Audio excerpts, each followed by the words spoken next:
Good morning everyone. मैं नायक Mahadevi Tapadia girls college के इस यूट्यूब चैनल में आपका बहुत बहुत स्वागत करता हूँ। जैसा कि आप देख रहे हैं कि आज का हमारा जो टॉपिक है वो विनिमय साध्य विलेख का एक पार्ट है, वो है चेक, उसके बारे में है। तो आज हम बात करेंगे चेक के बारे में कि चेक की क्या होता है, इसकी क्या विशेषताएं होती है। तो चेक, चलते हैं अपने टॉपिक पे। चेक सिंपल, इसका चेक एक ऐसा प्रपत्र होता है जो सामान्य रूप से हमारे द्वारा लिखा जाता है और बैंक के ऊपर लिखा जाता है। विनिमय साध्य विलेख अधिनियम 1881 की धारा 6 के अनुसार चेक एक ऐसा विनिमय पत्र है जो मांग पर देय है और बैंकों पर ही लिखा जाता है। तो ये इसका सिंपली अर्थ है। अब हम बात करते हैं इसकी कुछ विशेषताएं हैं, उन पे चलते हैं। विशेषताएं, यह एक लिखित आदेश होता है। तो यानी कि चेक है जो एक लिखित आदेश होता है, इसमें प्रार्थना नहीं होती है, ये आदेश है और इस आदेश की पालना बैंकों को करनी होती है। दूसरा है आहर्ता द्वारा अपने बैंक को आदेश।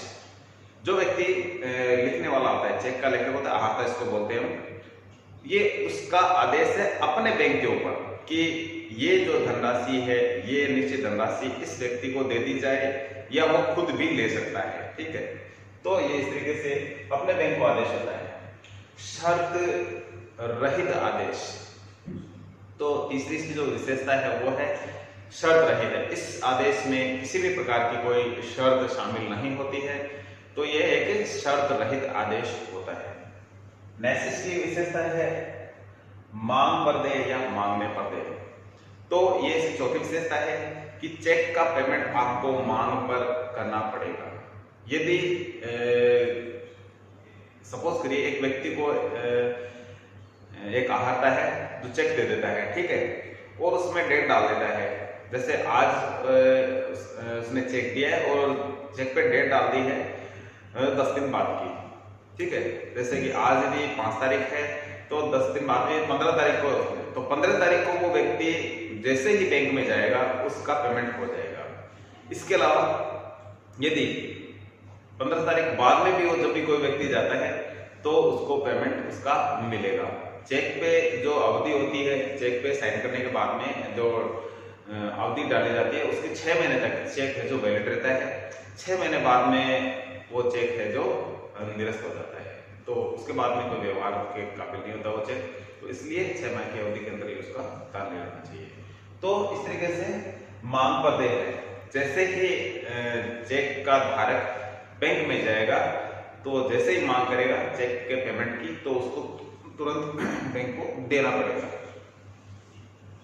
निश्चित राशि, ये हो रहा है इसमें कि चेक में एक निश्चित राशि होती है, उस निश्चित राशि का ही भुगतान होता है। इसमें ऐसे नहीं होता है कि मान लीजिए एक व्यक्ति है, उसको चेक मिला है 20,000 रुपए का, और वो व्यक्ति क्या करता है, बैंक में जाकर कहता है कि 10,000 तो अभी दे दो मेरे को, 10,000 में बाद में निकलवाऊंगा। ऐसा नहीं होता है इसमें। तो चेक में एक निश्चित धनराशि होती है, एक साथ ही वो निकाली जा सकती है। तो ये इसकी विशेषता है। तो निश्चित धनराशि होना बहुत जरूरी होता है। फिर है चेक का भुगतान निश्चित अदाता को। तो चेक का भुगतान एक निश्चित व्यक्ति को किया जाता है, तो इसके लिए अदाता चेक का जो लिखने वाला वो खुद भी हो सकता है, सेल्फ ले सकता है अपने जो पेमेंट है चेक के माध्यम से। इसके अलावा एक निश्चित व्यक्ति, ठीक है, जिसको वो अपने चेक में नाम लिखेगा उस व्यक्ति का, तो उसको वो पेमेंट मिल जाएगा। तो इस तरीके से चेक का एक निश्चित लेने वाला होता है, अदाता होता है। नेक्स्ट विशेषता है आहर्ता के हस्ताक्षर जरूरी है। चेक का वैलिडेशन तभी होता है जब उस पे आहर्ता के हस्ताक्षर हो, सिग्नेचर हो, साइन हो। इसके बगैर चेक वैलिड नहीं माना जाता है। तो इसलिए जो चेक दे रहा है उसके हस्ताक्षर बहुत जरूरी है। नेक्स्ट इसकी जो विशेषता है वो है सुपुर्दगी आवश्यक। यदि चेक का प्रश्नांकन किया जा रहा है यानी विचार किया जा रहा है, तो उस कंडीशन में चेक को सुपुर्द करना जरूरी होगा। चेक की सुपुर्दगी के बाद ही ये चेक का प्रश्नांकन माना जाएगा, यानी उसको बेचने के काबिल माना जाएगा। ठीक है, तो सुपुर्दगी के बाद ही सब कुछ ये वैलिड है। सुपुर्दगी नहीं देने तक इसका कुछ भी नहीं होता है। नेक्स्ट विशेषता है वो है रूपों में लिखा जाता है चेक, आदेश चेक और वाहक चेक। ये आदेश के लिए होता है और ये वाहक चेक होता है जो एक अन्य माध्यम से इसका पेमेंट किया जाता है।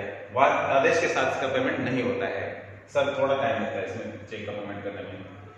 नेक्स्ट है बैंक द्वारा निर्धारित प्रपत्र में ही मान्य है। तो जितने भी देश है उनका एक सिस्टम होता है, वो प्रत्येक देश अपने जितनी भी बैंकें हैं, किसी भी देश की जितनी भी बैंक है वो अपना अपना चेक का प्रारूप तय करते हैं और अपने तरीके से उसको प्रपत्र को जारी करते हैं। जैसे हम बात करें भारत में, तो पहली बात तो भारत का चेक है भारत में ही वैलिड है, ठीक है। दूसरी बात जिस बैंक का है वो उसी बैंक में ही वैलिड है, ठीक है। तो इस तरीके से भारत का होना चाहिए और एक किसी देश की जो बैंक है ये उसी का होना चाहिए और उसके जो निर्धारित मानदंड उसने बना रखे हैं उसके अकॉर्डिंग ही होता है, ठीक है। तो इस तरीके से चेक का सिस्टम होता है।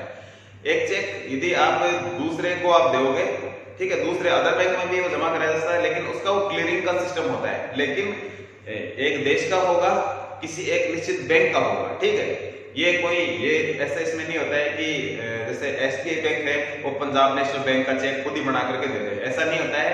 एक बैंक का एक ही चेक होगा, उसका प्रारूप अलग होगा, अपना खुद का प्रारूप अलग होगा और प्रत्येक जो बैंकें होती है उन सभी का प्रारूप है थोड़ा बहुत उसमें डिफरेंट होता है, उसमें कलर में चेंज होता है, उसमें लिखाई में चेंज होता है, तो काफी ये चेंजेस देखने को मिलते हैं।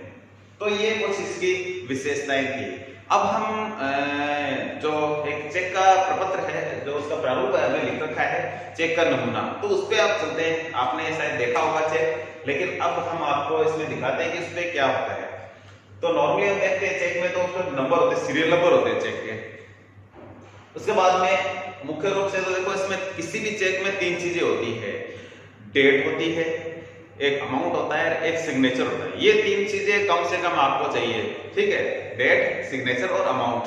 अब ये और भी चीजें इसमें तो देख सकते हो, तो मुख्य चीजें तीन आपको तो याद ही रखनी चाहिए।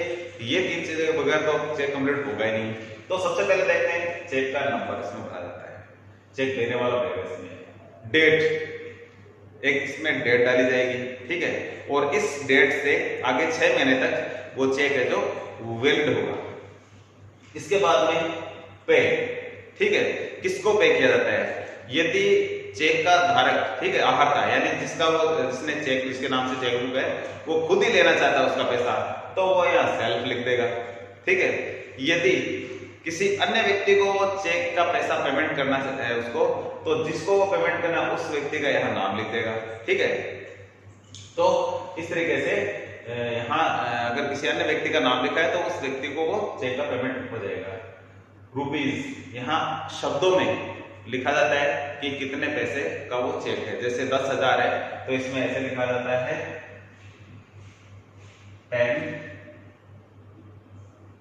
10,000, ठीक है, और यहाँ लिखना चाहिए ओनली 10,000 ओनली। तो इस तरीके से वो 10,000 रुपए इस तरीके से हिंदी में लिख सकते हैं। अकाउंट नंबर, तो जिस व्यक्ति ने ये चेक जारी किया है वो अपने यहाँ अकाउंट नंबर लिखेगा, तो यहाँ अकाउंट नंबर आ जाएगी। फिर यहाँ जो एक छोटा सा बॉक्स बना हुआ है RS लिखा हुआ है रुपीज, इसमें आपको जो रुपीज है वो इसमें अंकों में लिखने होते हैं, ठीक है, अंकों में भी स्पष्ट रूप से होना चाहिए, ठीक है। तो यहाँ जैसे 10,000 है तो यहाँ भी 10,000 साफ साफ लिखा होना चाहिए, उसमें कोई किंतु परंतु नहीं हो। तो इस तरीके से 10,000 के आगे पॉइंट लगा कर 00, ठीक है, पैसे का भी हिसाब इस तरीके से। फिर आप देखते हो कि SBI, जैसे मैंने जयपुर लिख रखा है, तो वो किस ब्रांच का वो जो चेक है वो उसका वो कोड आ जाएगा, उसका वो ब्रांच का नाम आ जाएगा। फिर यहाँ लास्ट जो होता है सिग्नेचर, ठीक है, तो यहाँ व्यक्ति को, ठीक है, जिसने चेक दिया है, जो दे रहा है, चेक देने वाला आहर्ता हो जिसका चेक है वो यहाँ साइन करेगा, ठीक है। तो साइन के बाद में यहाँ साइन करेगा रुपीज के नीचे, तो चेक कंप्लीट हो जाता है। भाई इस तरीके से एक चेक की जो प्रोसेस होती है वो इस तरीके से कंप्लीट होती है, इस तरीके से पूरी होती है। तो आपने देखा कि चेक में इस तरीके से क्या काम होता है। कि आप देख के आप, यदि आपको कोई चीज समझ में नहीं है तो कमेंट करके पूछ सकते हैं। और आज का हमारा जो टॉपिक है इतना ही रहेगा। और आपको कोई भी इसमें कोई दिक्कत आई है किसी टॉपिक में, किस पॉइंट्स में पूछने में, तो आप कमेंट करके पूछ सकते हैं। और अपने इस चैनल को लाइक कीजिए, सब्सक्राइब कीजिए एंड शेयर कीजिए। Thank you very much.